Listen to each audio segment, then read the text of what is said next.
Então hoje nós vamos prosseguir com o estudo do livro Céu e Inferno, Espíritos Felizes, e hoje é a história de Samuel Filipe.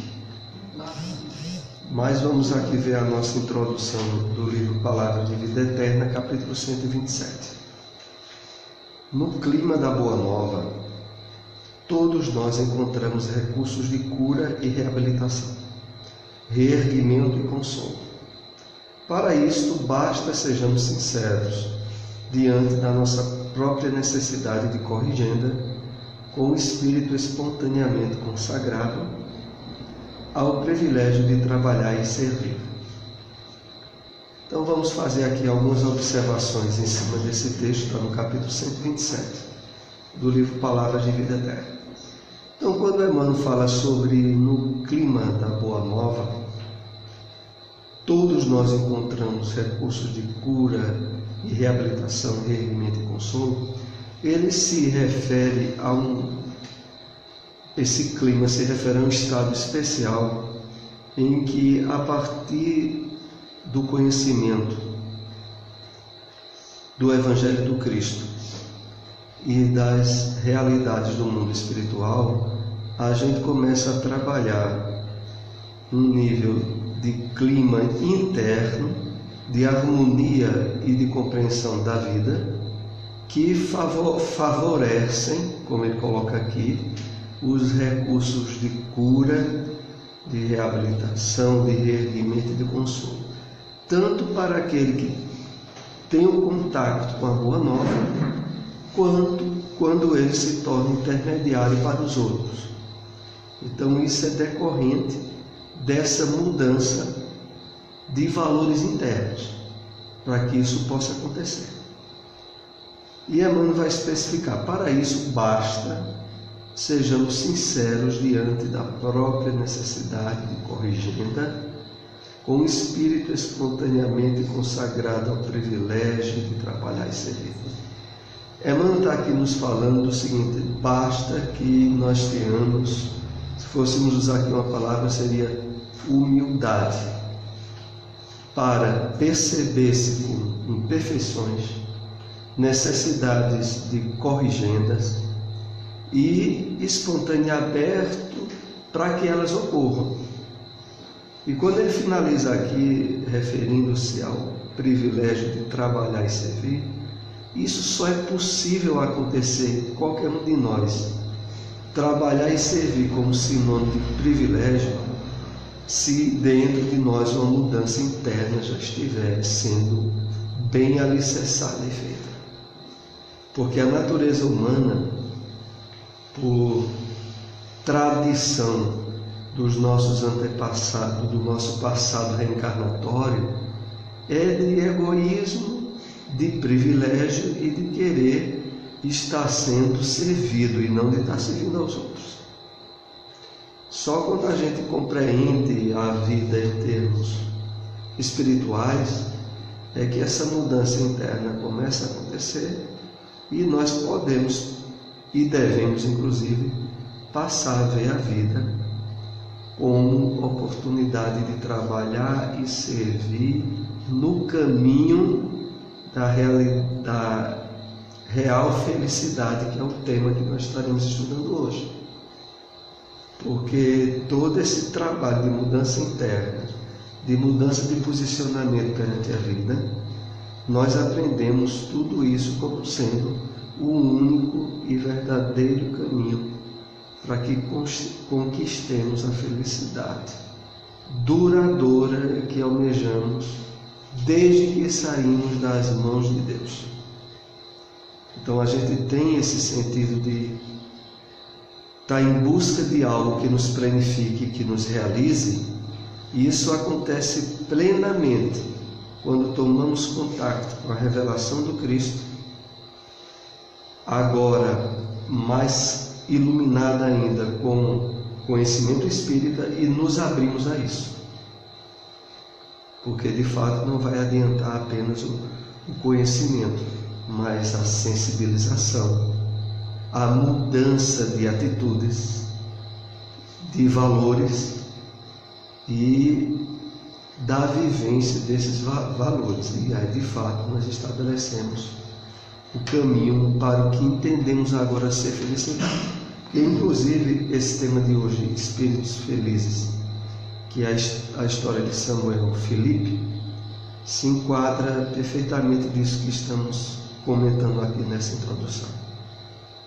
A maneira de viver e de vida bem diferenciada que ele tinha, as consequências positivas e felizes que isso já dava para ele, mesmo durante a encarnação, e depois quando ele adentrou-se no mundo espiritual.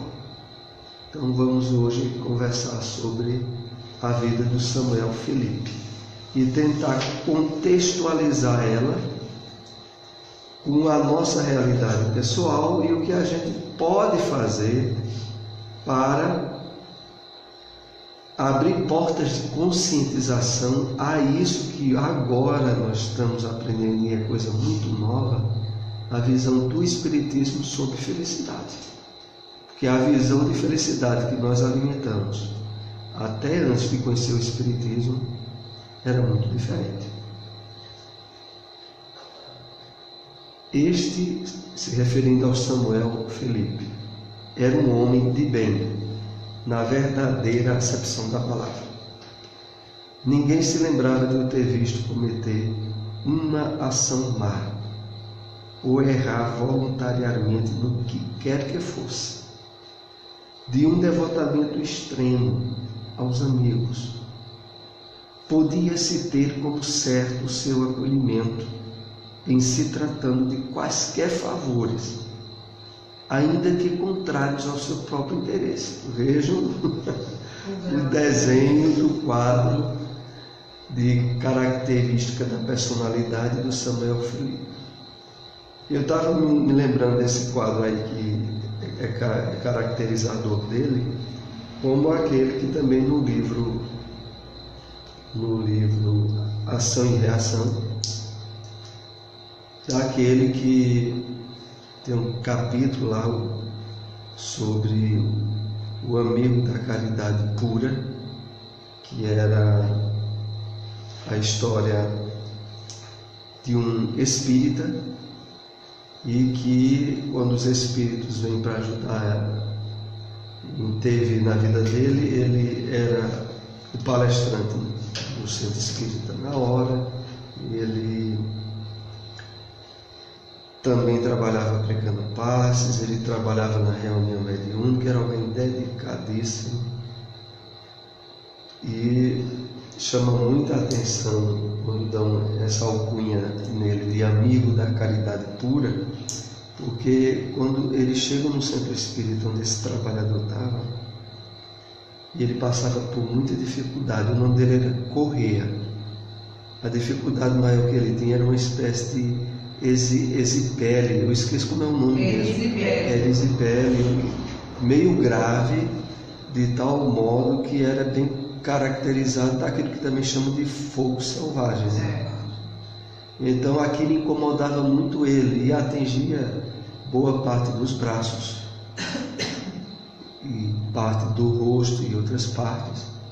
E quando os espíritos chegam lá, não falta pedidos de intercessão para que os espíritos curassem o Correia ou aliviasse ele, que ajudava todo mundo e que era alguém que, a semelhança aqui do Samuel Felipe, se ele soubesse que a pessoa estava em necessidade, ele ajudava até antes de que ela pedisse. Ele se antecipava a isso. Então ele era alguém espiritualmente muito querido e era alguém devotadíssimo. Essa história está no livro Ação e Reação. Mas não vamos nos distanciar muito aqui da história de Samuel Felipe, porque ele também, como aqui é colocado, era de um devotamento extremo aos amigos, podia-se ter como certo o seu acolhimento e muitas vezes ajudava contrariando o seu próprio interesse. Esse final aí que ele ajudava contrariando o seu próprio interesse, eu me lembro que nessa história de Correia, que está no livro Ação e Reação, tem um espírito que chega pedindo intercessão para aliviar os problemas que Correia passava, porque ele chega dizendo assim: olha, era um espírito desencarnado. Diz: olha, essa semana mesmo, minha mãezinha que é viúva, e ficou com 2 ou 3 manos, irmãos dele, menores, passando muita necessidade. Bastou que eu dissesse no ouvido dele, inspirasse ele, que procurasse ajudar tal família. Ele inspirou ele, para ele ter ido lá e ter ajudado, tirando das próprias necessidades dele, para ajudar a família. Então esse espírito era muito querido, e ele tinha uma série de provações que mais adiante o livro Ação e Reação narra, né? Mas vamos aqui continuar com a história do Manuel Felipe. Trabalhos, fadigas, sacrifícios, nada o impedia de ser útil, e isso sem ostentação, admirando-se quando se lhe atribuía por esses predicados um grande mérito. Jamais desprezou os que lhe fizeram mal, antes se dava pressa em servi-los, como se bem semelhante lhe houvessem feito. Vejam que ponto.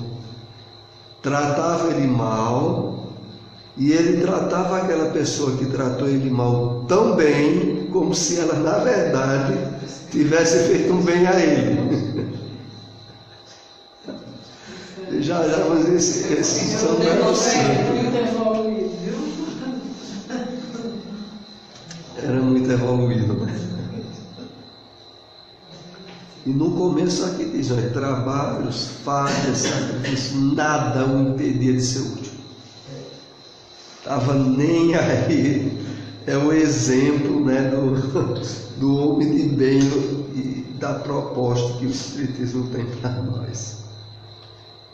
Tratando-se de ingratos, dizia: não é a mim, porém a eles que se deve lastimar, posto que, muito inteligente e dotado de natural vivacidade, teve na terra uma vida obscura, laboriosa e bordada de rudes provações.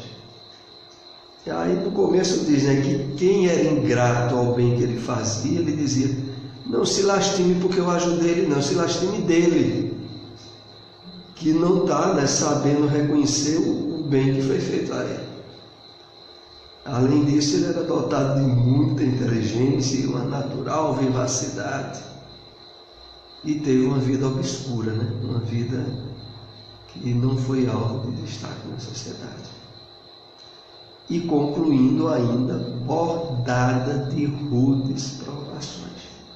Aqui nessas rudes provações que o Manuel Felipe passava, eu me lembro um pouco das rudes provações do Corrêa, né? O Corrêa tinha sido casado, teve uma filha, a mulher abandonou ele e deixou ele com uma filha pequena.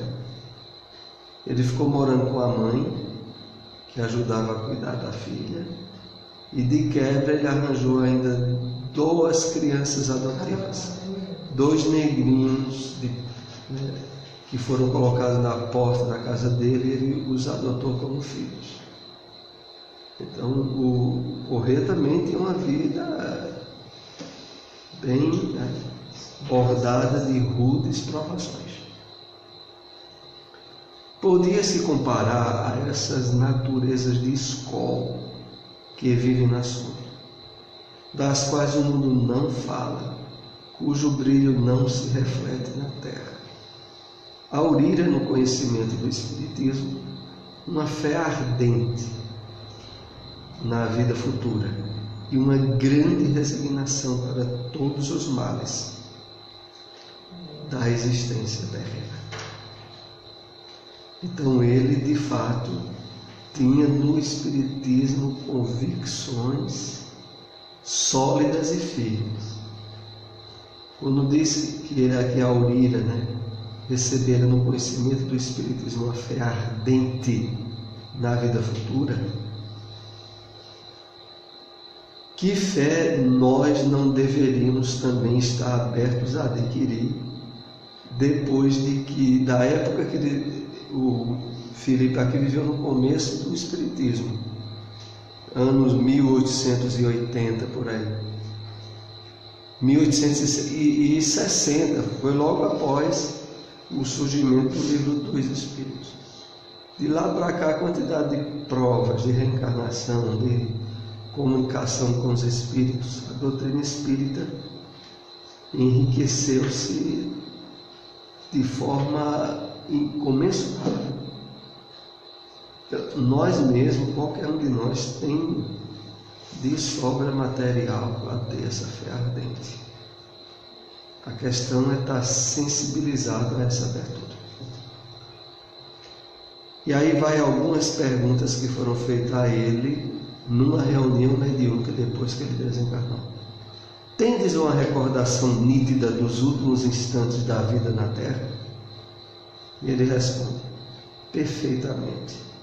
Conquanto essa recordação reaparece gradualmente, num instante preciso do desprendimento eram confusas as minhas ideias.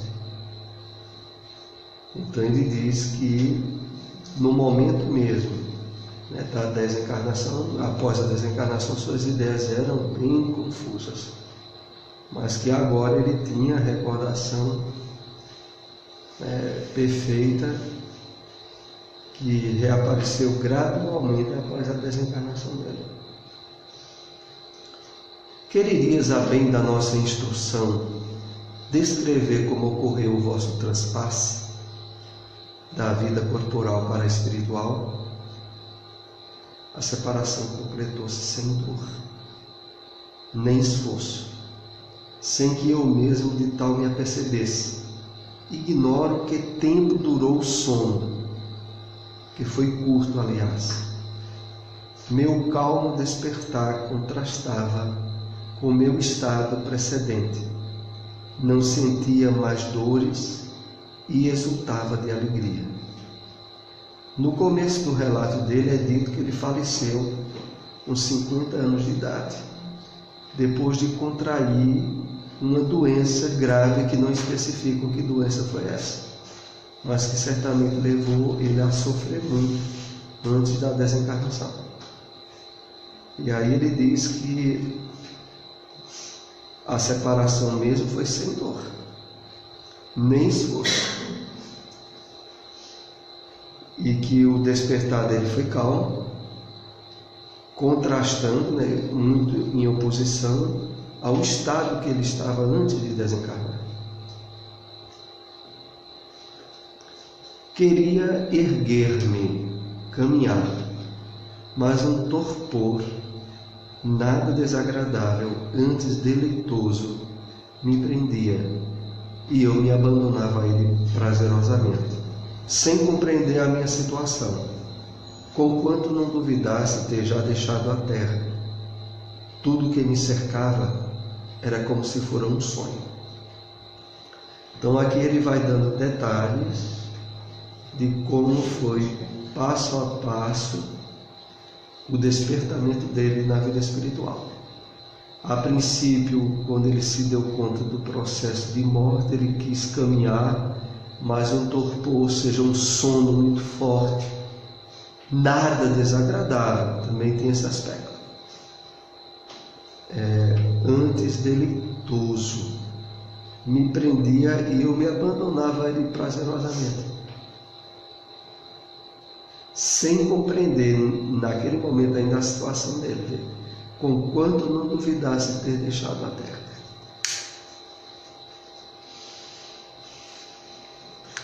Outro aspecto interessante que a gente já viu ser dito em muitos relatos de espíritos desencarnados é muitas vezes o quadro da desencarnação se parecer com o de um sono ou de sonho profundo, aonde muitas vezes nós, ao ter certos desdobramentos e ter encontros com espíritos desencarnados, estamos ali exercendo um estado que será o comum após a desencarnação.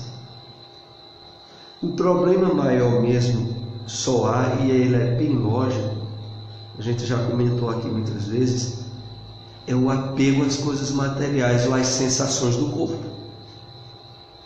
Porque se a pessoa estava ainda, principalmente mantendo certos vícios, ou certos hábitos cujas sensações do corpo intensificava muito o apego, aí só por esse aspecto a desencarnação já vai ser bem complicada. No caso do Manuel Felipe, não. Pelo contrário, pela própria vida dele, ele já exercia uma vida quase que de espírito desencarnado, né? Ainda estando encarnado. Então a desencarnação para ele, a coisa tinha que ser o mais natural possível. E além do mais, depois dele ter estado sob uma doença grave. Vi minha mulher e alguns amigos ajoelhados no meu quarto, chorando, e considerei de mim para mim que me julgavam morto. Quis então desenganá-los de tal ideia, mas não pude articular uma palavra, e daí concluí que sonhava. Vejo a mistura entre sonho e desencarnação, mesmo para o Manuel Felipe.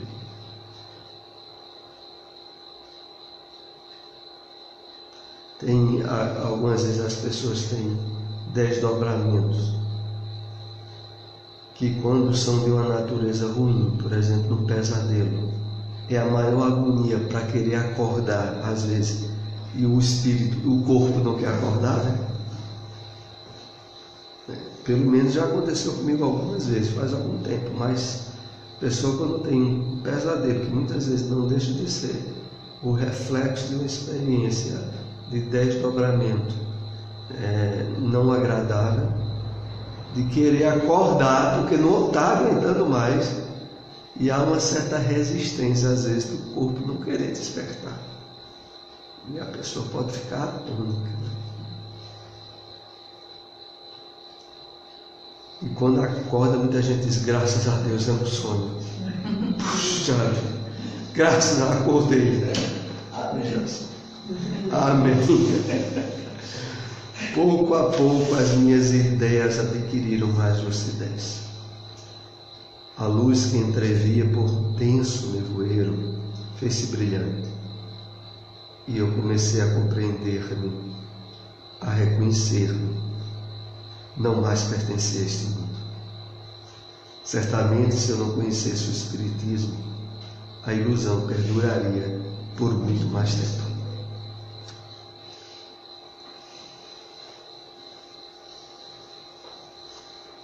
Então, o quadro que o Manuel Felipe vai dando é bem detalhoso, né? Bem minucioso. Pouco a pouco as ideias adquiriram mais lucidez, ele compreendeu exatamente o que estava vendo e começou a entender que não mais pertencia a este mundo. E isso, o conhecimento do Espiritismo agora, naquele momento, para ele, era um fator de muita ajuda. Respirava livremente, como quem sai de uma atmosfera nauseante. Indizível sensação de bem-estar penetrava todo o meu ser. A presença dos que amara alegrava-me sem me surpreender, antes parecendo-me natural, como se os encontrasse depois de longa viagem. Que coisa, né? Os detalhes bem minuciosos do que o Samuel Felipe encontrou na sua passagem para o mundo espiritual. Recuperada a lucidez, começou a respirar livremente, e a sensação agora era de um bem-estar indizível. E depois a narração dele do encontro espontâneo com familiares desencarnados, que para ele parecia um reencontro depois de uma longa viagem. Que viagem longa, né? 50 anos. Eu não estava, no entanto, completamente livre das preocupações terrenas. Como para realçar mais a nova situação, a lembrança do que padecera me ocorria de vez em quando a memória. Então havia, de certa maneira, um impacto ainda das sensações que ele teve, né, prestes a desencarnar. Isso lhe vinha à memória. A gente se lembra, inclusive, né, que no primeiro livro da série André Luiz, quando já está hospitalizado e socorrido, quando é pedido a ele que vigie o pensamento, ele não vigia, ele começa a ter certas lembranças da doença e ele piora. E aí até chamam alguém para aplicar um passe urgente e tal, porque ele fica se sentindo muito mal, mesmo já tendo se passado muito tempo da desencarnação. Mas o impacto vibratório e magnético das últimas sensações tem um poder muito grande. Esse mundo tão novo e comparado ao qual nada vale o nosso, bem como os numerosos amigos que nele reencontrastes, fizeram-vos esquecer a família e amigos encarnados?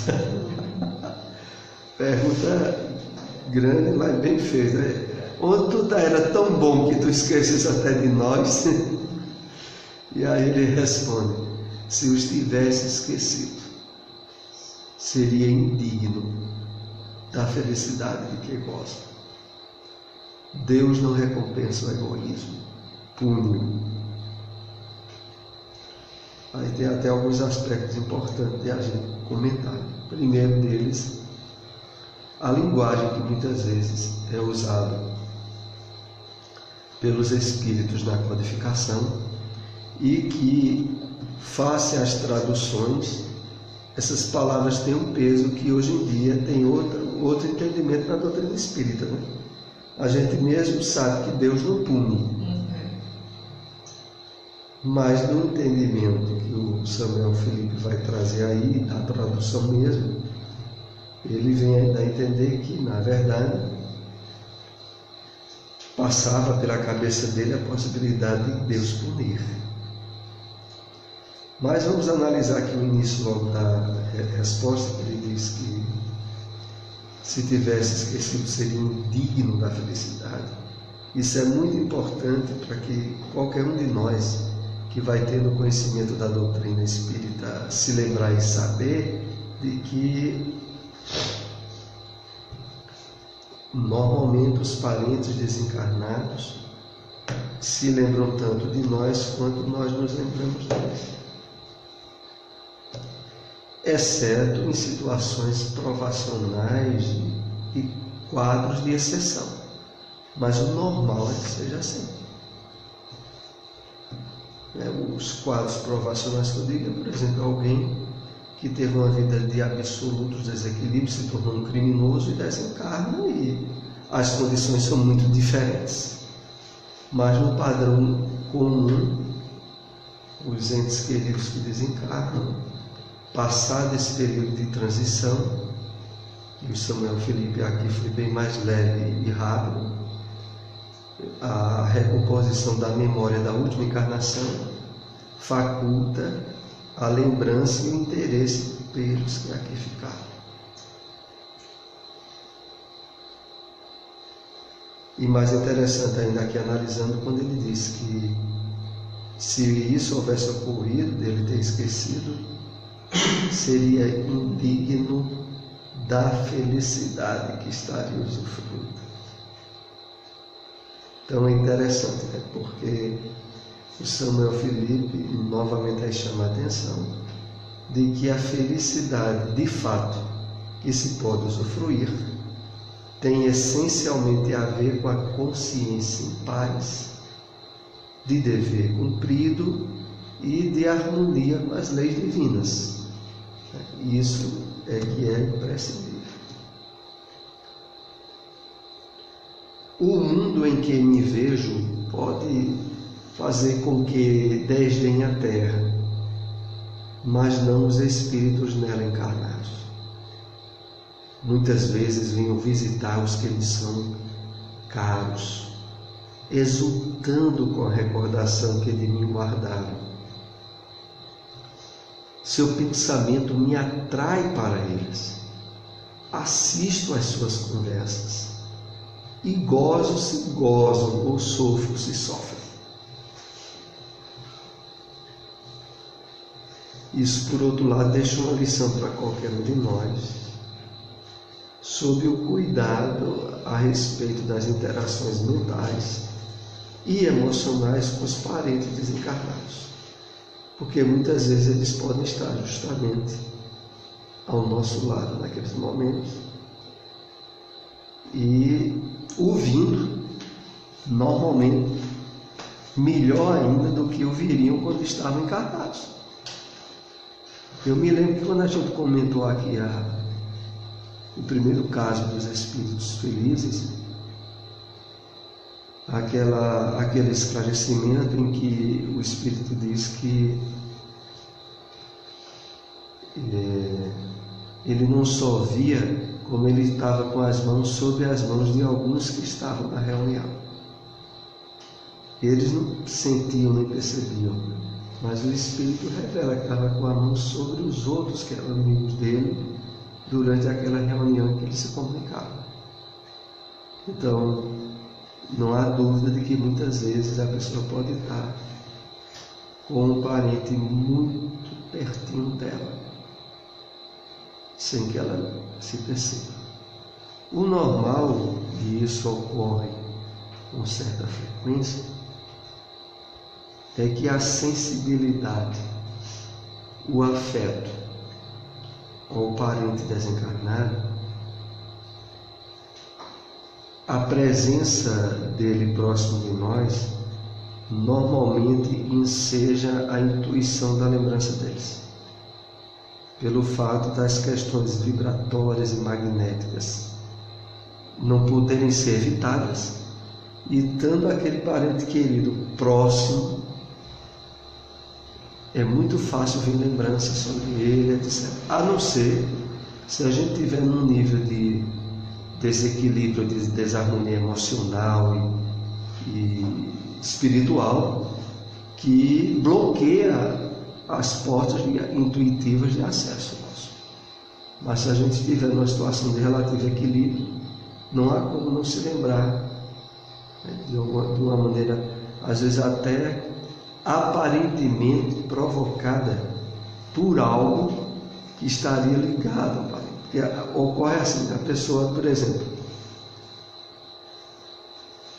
a pessoa, depois que um parente desencarna, passa por determinada rua 10 vezes, naquelas 10 vezes que passa por aquela rua, não se lembra. No momento que passa, não se lembra.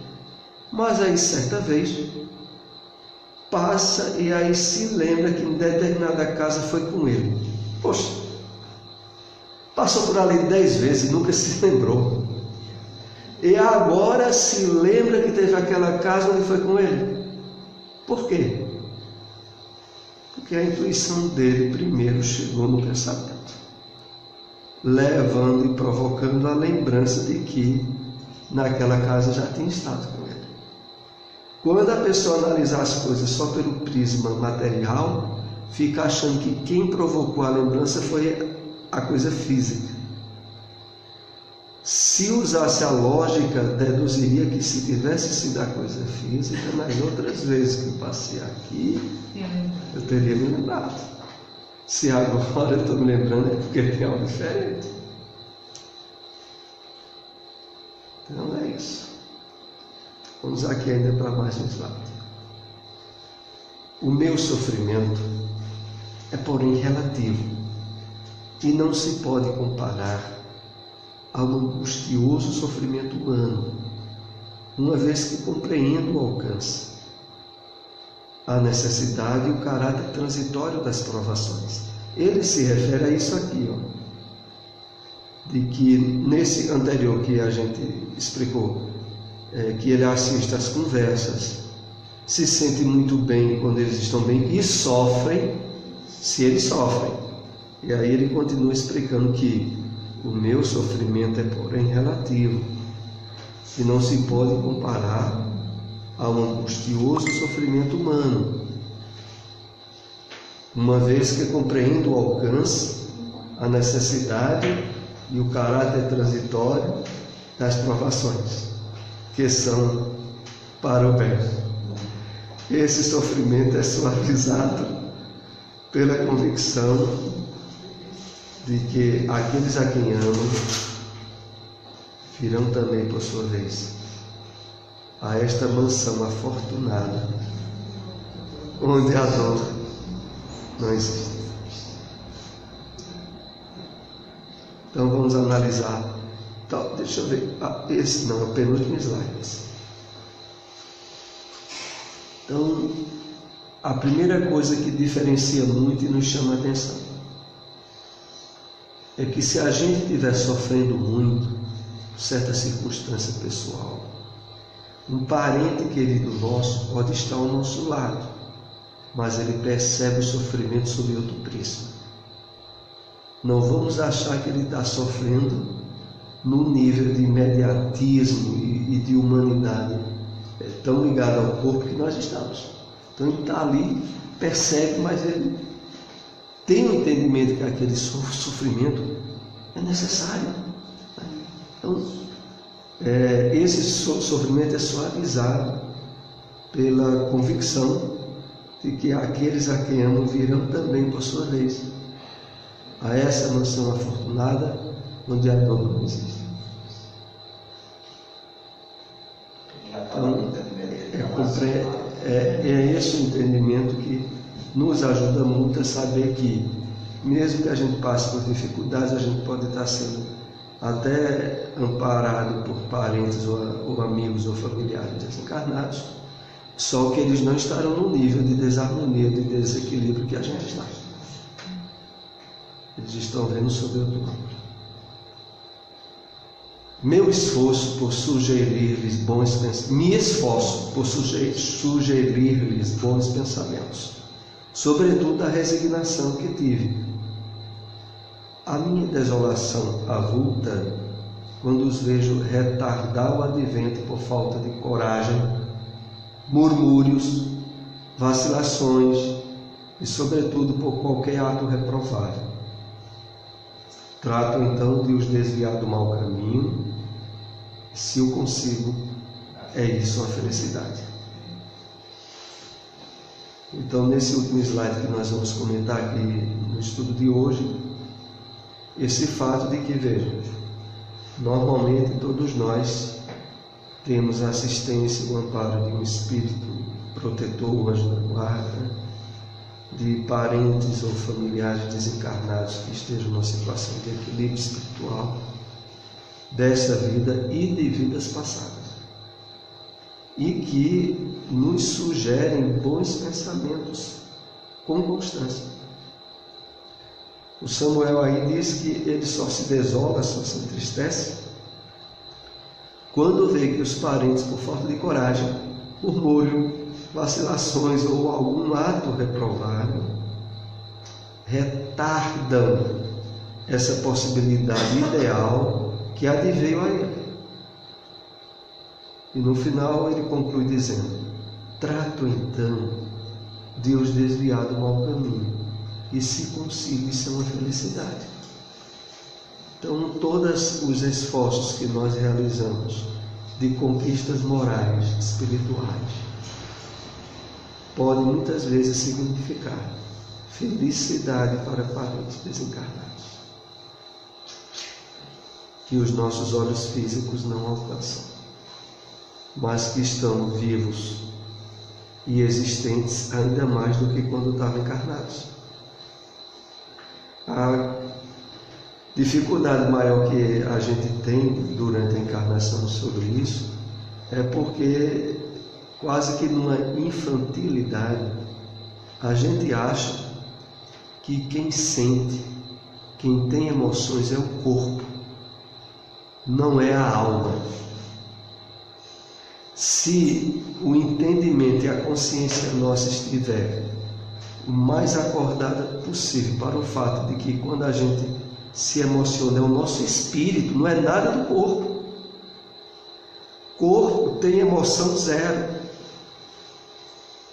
A expressão, por exemplo, das lágrimas quando surgem nos olhos por um estado de mais intensa emoção, é um reflexo da atuação do espírito através do perispírito, acionando o sistema nervoso e provocando a secreção das lágrimas. Mas a pessoa que tem a visão muito ligada ao físico só vai entender que está havendo sentimento se tiver lágrimas, quando a lágrima é a última expressão do sentimento que verdadeiramente iniciou-se e é plenamente de realidade espiritual. Então a gente pensa, mas infelizmente, devido ao mundo material que nós estamos inseridos, muitos de nós acham que o cérebro é que pensa. Ele não acha que é o espírito que pensa. Então a gente, durante a encarnação, mistura tudo.